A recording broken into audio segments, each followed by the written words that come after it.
Party പ്രവർത്തകരോട് ക്ഷുഭിതനായി സുരേഷ് ഗോപി. തെരഞ്ഞെടുപ്പ് പ്രചാരണത്തിനെത്തിയപ്പോൾ സന്ദർശകർ കുറഞ്ഞതിനാൽ പാർട്ടി പ്രവർത്തകരോട് ക്ഷുഭിതനായി തൃശൂർ മണ്ഡലത്തിലെ BJP സ്ഥാനാർത്ഥി സുരേഷ് ഗോപി.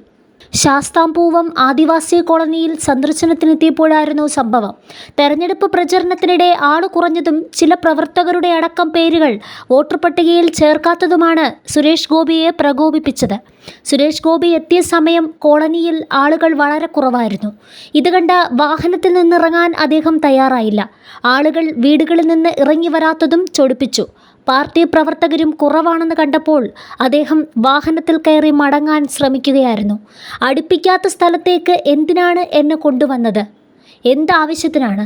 നിങ്ങൾ എനിക്ക് വോട്ട് വാങ്ങി തരാനാണെങ്കിൽ വോട്ട് ചെയ്യുന്ന പൗരൻ ഇവിടെ ഉണ്ടാകണം. ബൂത്തുകാർ ഇത് മനസ്സിലാക്കണം. നമ്മൾ യുദ്ധത്തിനല്ല ഇറങ്ങിയിരിക്കുന്നത്. അതിന് എന്നെ സഹായിച്ചില്ലെങ്കിൽ നാളെ ഞാൻ തിരുവനന്തപുരത്തേക്ക് പോകും. അവിടെ പോയി രാജീവ് ചന്ദ്രശേഖറിന് വേണ്ടി പ്രവർത്തിച്ചോളാം. എനിക്ക് ഒരു താല്പര്യവുമില്ല. ഭയങ്കര കഷ്ടമാണിത്. വനിതാ പ്രവർത്തകരോടടക്കം സുരേഷ് ഗോപി ചോദിച്ചു. പ്രവർത്തകർ അദ്ദേഹത്തെ അനുനയിപ്പിക്കാൻ ശ്രമിക്കുന്നുണ്ടായിരുന്നു.